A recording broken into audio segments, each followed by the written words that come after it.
महत्त्वाची बातमी सुरुवातीला आपण पाहणार आहोत। ठाकरे बंधू आणि शरद पवार यांच्या पक्षाचा युतीचा फॉर्म्युला आता ठरलेला आहे।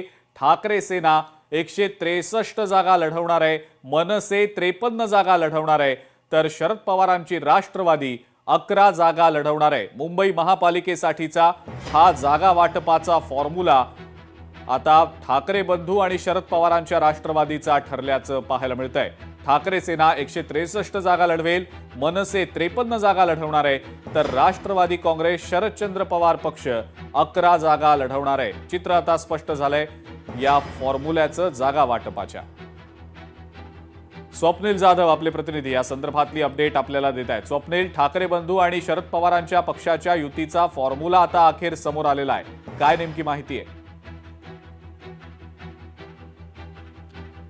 वेळ सुद्धा संपलेली आहे। अशा वेळी ठाकरे बंधू आणि शरद पवार युतीचा अखेरचा फॉर्म्युला समोर आलेला आहे। जागा वाटपाचा हा फॉर्म्युला शिवसेना ठाकरे गट 61 जागा लढवणार आहे, तर मनसे 53 जागा लढवणार असून एकूण राष्ट्रवादी काँग्रेस शरदचंद्र पवार पक्ष हा 11 जागा लढवणार आहे। मुंबईमध्ये 27 जागांचे गणित हे ठाकरे बंधू आणि शरद पवार गटाच्या युतीने सोडवलं असल्याचं एकंदरीत पाहायला मिळतंय। मात्र आगामी 15 दिवसांमध्ये आता प्रचार दौरे जे आहेत ते सुरू होत आहेत आणि या आपण बघतोय सर्वाधिक जागा लढवणारा आणि ठाकरे बंधू शरद पवार गटामध्ये मोठा भाऊ हा खरं तर शिवसेना उद्धव बाळासाहेब ठाकरे पक्ष ठरलेला आहे। त्यामुळे एकूणच संयुक्त सभा या तिन्ही पक्षांच्या नेत्यांच्या प्रमुख नेत्यांच्या मुंबईसह उपनगरामध्ये सुद्धा होतील आणि इतर महानगरपालिकांमध्ये सुद्धा होणार आहे। त्यामुळे अशा पद्धतीने आता तयारीला सुरुवात झालेली आहे। ठीक आहे स्वप्नील, धन्यवाद। सविस्तर माहिती दिली त्याबद्दल। या संदर्भातले अपडेट्स घेतच राहू। मुंबई भाजप सध्या ॲक्शन मोडवर आहे आणि बंडखोरांना थंड करण्यासाठी भाजपनं आता वेगळी रणनीती अवलंबल्याचं ठरवल्याचं दिसतंय। मुंबईतल्या जिल्हाध्यक्षांकडनं बंडखोरांची यादी मागवली जाणार आहे। विश्वसनीय सूत्रांकडनं लोकशाही मराठीला ही माहिती मिळालेली आहे। केंद्रीय सहसंघटन मंत्री शिवप्रकाश यांची मुंबईच्या नेत्यांसोबत बैठक पार पडेल। अर्ज भरण्याची मुदत संपल्यानंतर मुंबईतल्या बंडखोरांचा संपूर्णपणे आढावा घेतला जाणार आहे। बंडखोरांना संपर्क करण्यासाठी स्थानिक नेत्यांना सूचना देखील दिल्या गेल्याची माहिती विश्वसनीय सूत्रांकडनं लोकशाही मराठीला आता मिळालेली आहे।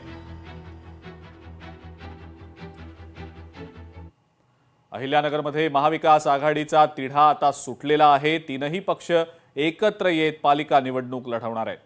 शरद पवारांच्या राष्ट्रवादीला 32 जागा आता त्यांनी लढवायचं ठरवलेलं आहे। ठाकरे सेना 24 जागा लढवणार आहे, तर काँग्रेस 12 जागा लढवणार आहे।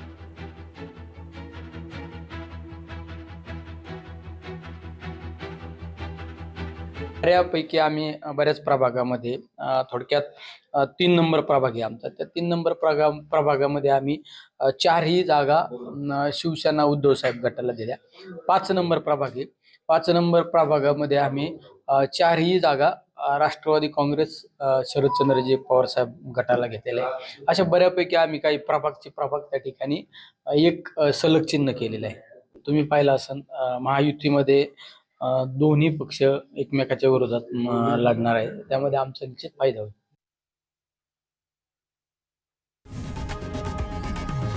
लोकशाही मराठी ऐका, पहा, जागरूक रहा।